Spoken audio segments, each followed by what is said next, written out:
नमस्कार, हिमाचल बुलेटिन में आपका स्वागत है। पेश है आज के समाचार। मुख्यमंत्री श्री जयराम ठाकुर की अध्यक्षता में आज मंत्रिमंडल की बैठक आयोजित हुई।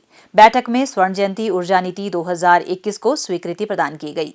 इस नीति के अंतर्गत स्वच्छ एवं हरित ऊर्जा विकास की परिकल्पना की गई है और विशेष तौर पर पन विद्युत, सौर ऊर्जा और अन्य हरित ऊर्जा स्रोतों के तीव्र दोहन से वर्ष 2030 तक 10,000 मेगावाट अतिरिक्त ऊर्जा उत्पादन किया जाएगा। इस नीति में हरित ऊर्जा स्रोतों के तीव्र विकास के लिए 4 सूत्रीय योजना के अंतर्गत राज्य, संयुक्त, केंद्रीय और निजी क्षेत्र की भागीदारी सुनिश्चित की जाएगी। इस नीति का उद्देश्य राज्य में पर्याप्त और प्रभावशाली ट्रांसमिशन नेटवर्क स्थापित करने के लिए ट्रांसमिशन मास्टर प्लान तैयार किया जाएगा, जिससे जल और सौर ऊर्जा परियोजनाओं की योजना और समयबद्ध क्रियान्वयन में सुविधा उपलब्ध हो सकेगी। इस नीति में नवीकरणीय ऊर्जा स्रोतों जैसे सौर, पवन, बायोमास और अन्य गैर पारंपरिक ऊर्जा स्रोतों के दोहन पर विशेष बल दिया गया है। मंत्रिमंडल ने हिमाचल प्रदेश स्वर्ण जयंती खेल नीति 2021 को भी अपनी स्वीकृति प्रदान की। इस नीति के अंतर्गत उच्च गुणवत्ता की खेल अधोसंरचना के विकास, रखरखाव और उपयोग पर विशेष बल दिया गया है। इसके अतिरिक्त सार्वजनिक एवं निजी भागीदारी को प्रोत्साहन देते हुए खेल अधोसंरचना के निर्माण, शैक्षणिक संस्थानों से समन्वय स्थापित करते हुए खेलों को बढ़ावा देने और खिलाड़ियों को राष्ट्रीय और अंतर्राष्ट्रीय प्रतियोगिताओं में भाग लेने और उच्च मानकों के साथ उत्कृष्ट प्रदर्शन के लिए प्रशिक्षण, प्रोत्साहन और समर्थन दिया जाएगा। इस नीति का उद्देश्य खेलों के दूरगामी विकास के दृष्टिगत प्रशिक्षण में वैज्ञानिक अनुसंधान को शामिल करना और खेल प्रतिभाओं की पहचान और उन्हें सम्मान देना तथा खेल के क्षेत्र में उत्कृष्ट प्रदर्शन करने वाले महिला एवं पुरुष खिलाड़ियों को पुरस्कृत करना है। मंत्रिमंडल ने तृतीय श्रेणी की सीधी भर्ती में 15 अंकों की मूल्यांकन प्रक्रिया समाप्त कर लिखित परीक्षा में प्राप्त अंकों के महत्व में बढ़ोतरी कर इसे 85 से बढ़ाकर 100 अंक करने का भी निर्णय लिया, ताकि भर्ती प्रक्रिया में और अधिक पारदर्शिता लाई जा सके। मंत्रिमंडल ने कोरोना महामारी के दृष्टिगत ट्रांसपोर्टर्स को राहत प्रदान करते हुए विभिन्न श्रेणी के वाहनों के token tax, special road tax और यात्री कर में 100% छूट देने अथवा माफ करने की कार्योत्तर स्वीकृति प्रदान की। बैठक में 1 अगस्त 2020 से 30 जून 2021 तक की अवधि के लिए यात्री वाहनों, टैक्सी, मैक्सी, ऑटो और अनुबंध पर यात्री बसों, संस्थागत बसों के बकाया 50% टोकन टैक्स को माफ करने तथा कॉन्ट्रैक्ट कैरेज बसों का 100% टोकन टैक्स और यात्री वाहनों का SRT माफ करने का निर्णय लिया गया। मंत्रिमंडल ने 1 जुलाई 2021 से 30 नवंबर 2021 की अवधि के लिए यात्री वाहनों, कॉन्ट्रैक्ट कैरेज और संस्थागत बसों के 100% टोकन टैक्स और यात्री वाहनों के SRT को माफ करने का भी निर्णय लिया। बैठक में कॉन्ट्रैक्ट कैरेज और संस्थागत बसों के 1 अप्रैल 2020 से 30 नवंबर 2021 की अवधि के 100% यात्री कर को माफ करने का भी निर्णय लिया गया। मंत्रिमंडल ने मंडी जिला के धर्मपुर में लोक निर्माण विभाग का नया वृत्त खोलने और इसके लिए आवश्यक पदों के सृजन और भर्ती को भी स्वीकृति प्रदान की। मंत्रिमंडल ने कांगड़ा जिले के शाहपुर में लोक निर्माण विभाग का नया मंडल और दाड़िनी में उपमंडल खोलने और इन कार्यालयों के सुचारू संचालन के लिए आवश्यक पदों के सृजन और भर्ती को अपनी स्वीकृति प्रदान की। मंत्रिमंडल ने जिला मंडी में जल शक्ति विभाग उपमंडल टिहरा के डरवाड़ के अंतर्गत नया अनुभाग खोलने तथा आवश्यक पदों के सृजन व भरने को स्वीकृति प्रदान की। बैठक में जिला मंडी में जल शक्ति विभाग उपमंडल केलोधार के अंतर्गत केलोधार में नया अनुभाग खोलने तथा आवश्यक पदों के सृजन व भरने को स्वीकृति प्रदान की। मंत्रिमंडल ने राजस्व विभाग में विभिन्न श्रेणियों के 108 पदों को अनुबंध आधार पर भरने की मंजूरी प्रदान की। बैठक में उद्योग विभाग में रेशम निरीक्षक के 42 पदों को अनुबंध आधार पर भरने का निर्णय लिया गया। बैठक में मुद्रण एवं लेखन सामग्री विभाग में विभिन्न श्रेणी के 13 पदों को भरने का निर्णय लिया गया।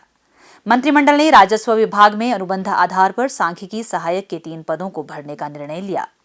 बैठक में लाहौल स्पीति जिला में गत वर्ष 27 से 30 जुलाई तक भारी बारिश के कारण कृषि एवं बागवानी को हुए नुकसान से प्रभावित किसानों को राहत प्रदान करने की अनुमति प्रदान की गई। किसानों को 25 से 50% नुकसान के लिए 2,000 रुपये प्रति बीघा, 50 से 75% नुकसान के लिए 2,500 रुपये प्रति बीघा और कृषि एवं बागवानी फसलों को 75% से अधिक नुकसान के लिए 3,000 रुपये प्रति बीघा प्रदान किए जाएंगे।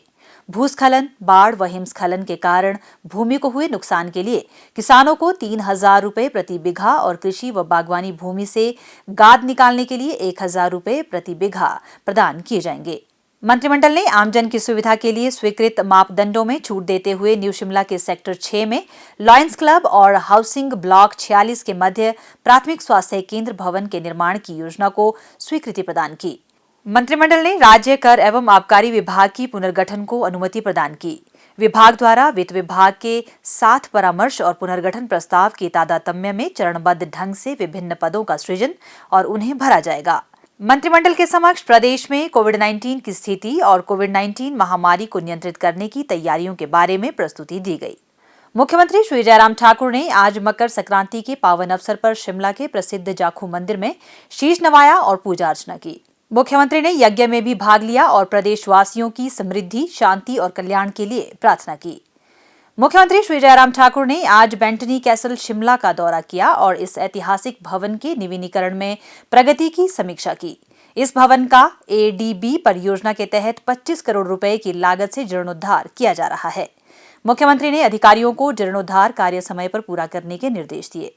इसके उपरांत पत्रकारों से अनौपचारिक बातचीत करते हुए मुख्यमंत्री ने कहा, ये बहुत ऐतिहासिक बिल्डिंग यहाँ की है और सरकार ने ली है और उसके बाद हम इसका जीर्णोद्धार कर रहे हैं और हमने एडीबी के अंतर्गत लगभग 25 करोड़ रुपए की जो है स्वीकृति इसके लिए दी और टारगेट हमारा ये था कि अभी दिसंबर तक इस साल की सोचा था हमने पिछले 2021 के, तो ये बन करके तैयार हो जाए, लेकिन किन्हीं कारणों से विलम्ब हो गया इसमें। अब वही हम अगली टाइमलाइन इसकी तय कर रहे थे। हम चाह रहे हैं कि जल्दी से जल्दी इसको ये किया जाए। एक तो इसमें बहुत सारी चीज़ों को लेकर के आने वाले समय में क्या क्या करना हो, उन सारी चीज़ों को लेकर के तो विचार होगा ही, लेकिन शिमला के ऐतिहासिक कुछ पहलुओं पर लाइट एंड साउंड का एक शो का एक प्रोविज़न यहाँ इसके अंतर्गत करने का भी हमने प्लान किया था। उसके लिए चीज़ें कुछ आगे बढ़ी भी है और आज तो विशेष तौर से इसका हम यही देखने आए कि हम इसका अगर जल्दी से जल्दी इसको हम कब तक तैयार कर सकते हैं, उसके लिए टाइमलाइन क्या हो सकती है। तो इसी बात को लेकर के मैं कहा एक बार जा कर के हम इसको फिजिकली देख करके आए कि भाई यहाँ किस तरह से काम चल रहा है। स्वास्थ्य एवं परिवार कल्याण विभाग द्वारा दोपहर 2 बजे जारी बुलेटिन के अनुसार प्रदेश में कोरोना संक्रमण की जांच के लिए आज 1855 लोगों के सैंपल लिए गए, जिनमें से 227 लोगों की रिपोर्ट नेगेटिव पाई गई है, जबकि 1586 लोगों की रिपोर्ट आना बाकी है। अभी तक 41,35,971 लोगों की जांच की जा चुकी है, जिनमें से 38,95,131 सैंपल की जांच नेगेटिव पाई गई है। प्रदेश में कुल 2,38,767 लोगों में कोरोना वायरस के संक्रमण की पुष्टि हुई है, जिनमें से 2,26,871 लोग इस बीमारी से ठीक हो चुके हैं और 7,988 व्यक्ति उपचाराधीन हैं। हिमाचल बुलेटिन देखने के लिए सब्सक्राइब करें YouTube channel IPR Himachal, follow करें ट्विटर @DPRHP, लाइक करें Facebook page information and public relations department Himachal Pradesh, visit करें वेबसाइट www.himachalpr.gov.in। इस अंक में इतना ही। कल फिर होगी मुलाकात। दीजिए इजाजत। नमस्कार।